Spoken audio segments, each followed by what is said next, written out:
ஊர்ல யார் நல்லது பண்ணாலும் பிடிக்காதுங்க. அதாங்க இங்கேயும் நடக்குது. விஜய் அண்ணாவும் அதாங்க பண்றாரு. எல்லாருக்கும் நல்லது பண்ணணும்னு நினைக்கிறாரு. அது மற்றவங்களுக்கு எல்லாருக்குமே பிடிக்காம போகுது.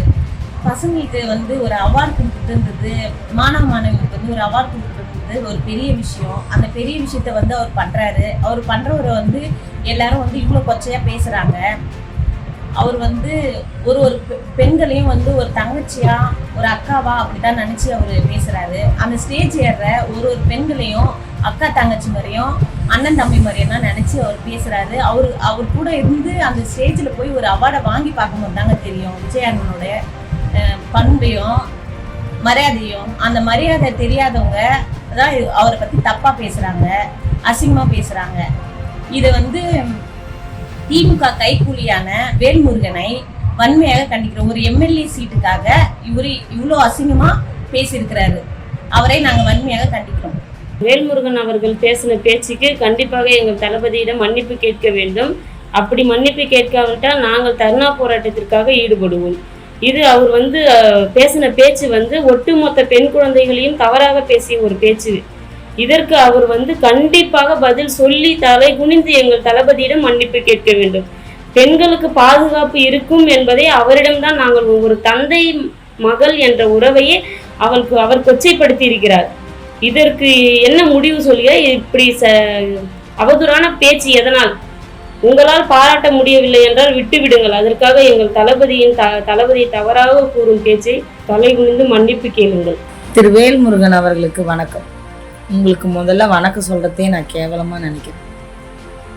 என்ன பண்ணுறது, எங்கள் தளபதி வழியில் வந்த நாங்கள் அவரோட வழியில் தான் போக முடியும். நீங்கள் எப்படி வந்தீங்கன்னெலாம் எங்களுக்கு தெரியாது. நீங்கள் இவ்வளோ பெண் பிள்ளைகளை கேவலமாக பேசும்போதே நீங்கள் எந்த அடிப்படையில் வரீங்க, யாரை சாட்டிஸ்ஃபைட் பண்ணதுக்காக இப்படி பேசுகிறீங்க அப்படின்ட்டு நல்லா தெரியுது. நீங்கள் பெண் பிள்ளைகளை மட்டும் கேவலப்படுத்தலை, உங்களை வளர்த்த அப்பா அம்மா உங்கள் கூட வளர்ந்த பெண்களையும் சேர்ந்து தான் இழிவுபடுத்தியிருக்கீங்க. பெண் பிள்ளைகளை இவ்வளோ கேவலமாக பேசவும், அவங்கள பெற்றோர்களை இவ்வளோ கீழ்த்தரமாக பேசவும் உங்களுக்கு யார் முதல்ல உரிமை கொடுத்தது? தளபதி கல்வியில் முதலிடம் பெற்ற பிள்ளைகளுக்காக பரிசு வழங்கி அவங்கள ஊக்குவிக்கிறார். நீங்கள் எத்தனை பிள்ளைகளை இந்த அளவுக்கு ஊக்குவித்து அவங்களுக்கு ஒரு பென்சில்னாச்சும் வாங்கி கொடுத்துருப்பீங்க? அதை நீங்கள் ஊக்குவிக்க முடியலைன்னா நீங்கள் மற்றவங்கள பற்றி பேசவே கூடாது. அரசியல் சம்மந்தமாக அவரை விமர்சிக்கிறதுக்கு உங்களுக்கு எல்லா அதிகாரமும் இருக்குது. ஆனால் நீங்கள் பெண் பிள்ளைகளையும் பெண்களையும் அசிங்கப்படுத்தி இவ்வளோ கேவலமாக பேசுகிறது, இது நாகரிகமற்ற செயலாக உங்களுக்கே தெரியலையா? நம்ம பண்பாடு இதுதானா?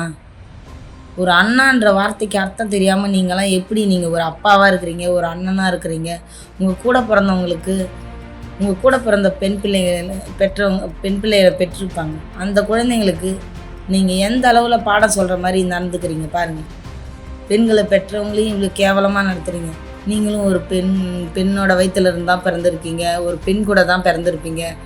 அவங்கள கட்டி அணைச்சி முத்தம் கொடுக்கக்குள்ள இந்த மாதிரி வன்மத்தோடு தான் கட்டி அணைச்சி முத்தம் கொடுப்பீங்களா? ஒரு 50 வயசில் இருக்கிறவரை அப்பா அண்ணனாக நினச்சி அந்த பிள்ளைங்க அவ்வளோ சந்தோஷத்தில் அவ்வளோ அன்பை பகிர்ந்துக்கிறாங்க. நீங்கள் எதுக்கு இவ்வளோ கேவலப்படுத்துகிறீங்க அவங்கள? உங்களால் ஒரு பிள்ளைங்களுக்கு உதவி செய்ய முடியலன்னா கூட பரவாயில்ல, அவங்கள ஊக்குவித்து இந்த அளவுக்கு கூப்பிட்டு வர பெற்றோர்களையும் அசிங்கப்படுத்துறீங்க. நம்ம தமிழ்நாட்டில் இருக்கிற பெண் குழந்தைகளையும் சரி, அவங்கள பெற்ற அப்பா அம்மாக்களையும் சரி அசிங்கப்படுத்தி பேசினது உங்களை வன்மையாக கண்டிக்கிறோம். அனைத்து மகளிர் சார்பாக உங்களை வன்மையாக கண்டிக்கிறோம். வணக்கம். இந்த பதிவு யாருக்குன்னா, நம்ம தமிழக வாழ்வுரிமை கட்சி தலைவர் திரு வேல்முருகன் இருக்கார் பாருங்க. வேல்முருகன் அவர்களே, உங்களை அவர்கள் இவர்கள் சொல்கிறது கூட தகுதியற்றவர்கள். நீங்கள் உங்களை அவர்கள்னு சொல்கிறதே உங்கள் பேருக்கு தான், உங்களுக்கு கிடையாது. பெண்களை அவ்வளோ கேவலமாய், ரொம்ப கீழ்த்தரமாய், ஒரு ஈனப்பிறவியை விட கேவலமாக பேசியிருக்கீங்க. உங்கள் வீட்டில் பெண் குழந்தையே கிடையாதா? உங்கள் பெண் குழந்தைங்களை நீங்கள் பக்கத்தில் உட்கார வச்சு பேசுனதே கிடையாதா? அவங்கள தொட்டு பேசுனதே கிடையாதா? இந்த தமிழக வெற்றி கழகத்தில் இன்றைக்கி பெண்கள் கொண்டாடும் தலைவர் யாருன்னா நம்ம தளபதி தான், எங்கள் தளபதி தான். எங்கள் தளபதியை பெண்கள் மற்ற கட்சியிலெல்லாம் பெண்கள் அரசியலுக்கு வர்றதுக்கே யோசிப்பாங்க. இன்றைக்கி தமிழக வெற்றி கழகத்தில் எங்கே எடுத்துக்கினாலும் பெண்கள் முன்னேருந்து எல்லாத்தையும் எடுத்துக்கட்டுன்னு செய்கிறாங்க. உனக்கெல்லாம் எங்கள் தளபதியை பேச தகுதியே கிடையாது. நீ எங்கள் தளபதியை பற்றி கீழ்த்தரமாக பேசுகிறதுக்கு உனக்கு ஒரு சின்ன அருகதை கூட கிடையாது உனக்கு. இதுவரையிலும் என்னைக்காவது நீங்கள் அரசியலுக்கு வந்து எவ்வளோ நாளாச்சு? எப்பயாவது நீ ஒரு பேப்பரை, ஒரு நோட்டை, ஒரு பென்சில் வாங்கி கொடுக்க தகுதி இருக்குதா உனக்கு குழந்தைங்களுக்கு? அதெல்லாம் வாங்கி கொடுக்க தகுதி இல்லாத நீ என் தளபதியை பேசுகிறதுக்கு மட்டும் எப்படி உனக்கு தகுதி இருக்கும்? என் தளபதியை பற்றி தப்பாக பேசுகிறதுக்கு உனக்கு எங்கேருந்து வந்துச்சு? எப்படி வந்துச்சு உனக்கு உரிமை? அப்புறம் வந்து இந்த கையை போடுறதே தப்புன்ற, எங்கள் தளபதி கையை போட்டு ஃபோட்டோ எடுத்ததே தப்புன்னு சொல்கிற நீங்கள் பொள்ளாச்சியில் பாலியல் வன்கொடுமை நடக்கும்போது தூங்கிட்டு இருந்தீங்களா வேல்முருகன் அவர்களே? அன்றைக்கி நீங்கள் கண்ணு திறந்து பார்க்கலையா? இல்லை உங்களுக்கு காது கேட்கலையா? டெல்லியில் நிர்பயாவை ஓடுற பேருந்தில் கற்பழிச்சாங்களே, அன்றைக்கி என்ன பண்ணிட்டு இருந்தீங்க வேல்முருகன்? நீங்கள் அப்போல்லாம் நீங்கள் பிறக்கவே இல்லையா? இல்லை உங்களுக்கு தெரியாதா? அந்த சம்பவமே தெரியாதா? அப்புறம் கொல்கத்தாவில் வந்து ஒரு மருத்துவமனை உள்ளேயே ஒரு டாக்டரை நாசம் பண்ணி சாவடிச்சிருந்தானுங்க. அன்றைக்கெல்லாம் வேல்முருகன் நீங்கள் கண்ணை மூடிட்டு இருந்தீங்களா? உங்களுக்கு காது கேட்கலையா? இல்லை தூங்கிட்டு இருந்தீங்களா? தட்டி எழுப்பலையா யாரும்? வேல்முருகன் அவர்களே, உங்களோட காணொலியை கேட்டதும் எனக்கு வந்த ஆத்திரத்துக்கு உங்களை ரொம்ப கேவலமாக திட்டணும்னு தோணுச்சு.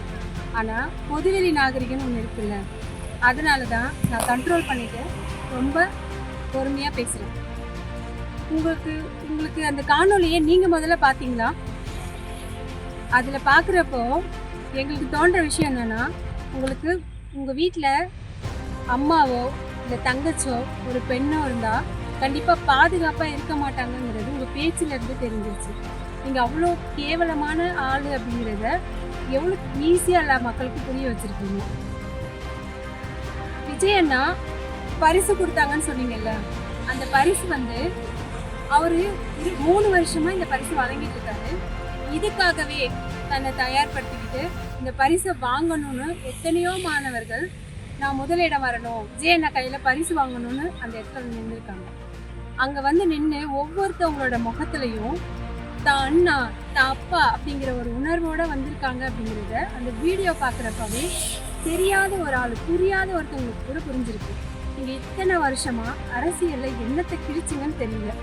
ஒரு மனுஷன் தன்னோட பார்வையில் காமம் இருக்குதா அன்பு இருக்குதாங்கிறத புரிஞ்சிக்க தெரியாத மகாசாமியாக இருக்கீங்க. முதல்ல உங்களை நீங்கள் தயார்படுத்திக்கிட்டு அதுக்கப்புறம் அரசியலில் மேம்பட்டீங்கன்னா உங்களுக்காவது உங்கள் வாழ்க்கைக்காவது நல்லா இருக்கும்னு நினைக்கிறேன்.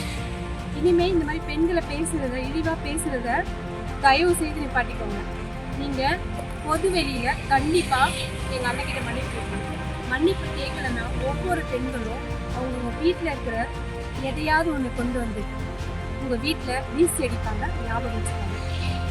இந்த பதிவு எதற்குன்னா, 10ஆம் வகுப்பு 12ஆம் வகுப்பு படித்து முடித்த மாணவ மாணவியர்களுக்கு எங்கள் அண்ணன் தளபதியார் ஊக்குவித்து மரியாதை செலுத்தினார். இதை வேல்முருகன் என்ற ஈனப்பிறவி நாய் கொச்சப்படுத்தினார். நான் கேட்கிறேன், ஏழைகளுக்காக கொடுத்து பஞ்சமி நிலத்தை புடுங்கி தின நாய் தானே நீ? நீ வந்து எங்க அண்ணனை பத்தி பேசுற அளவுக்கு உனக்கு என்ன மரியாதை இருக்கு? உனக்கு என்ன அருகதை இருக்கு? என்ன தகுதி இருக்கு உனக்கு? எங்கள் அண்ணன் வந்து எங்கள் குடும்பத்துல ஒருத்தவங்களா இருக்காங்க. நாங்களும் எங்க அண்ணனா நினைக்கிறோம், எங்க அண்ணன் வந்து எங்க தங்கச்சியை நினைக்கிறாங்க. போயிட்டு ஒழுங்கா போய் உங்க பொண்டாட்டி கூட வாழப்பாரு, இல்லை உங்க குடும்பத்து கூட போய் வாழப்பாரு. உனக்கு எம்எல்ஏ பதவி விட்டு நீக்கம் செய்யணும். இதான் நாங்க கொடுக்குற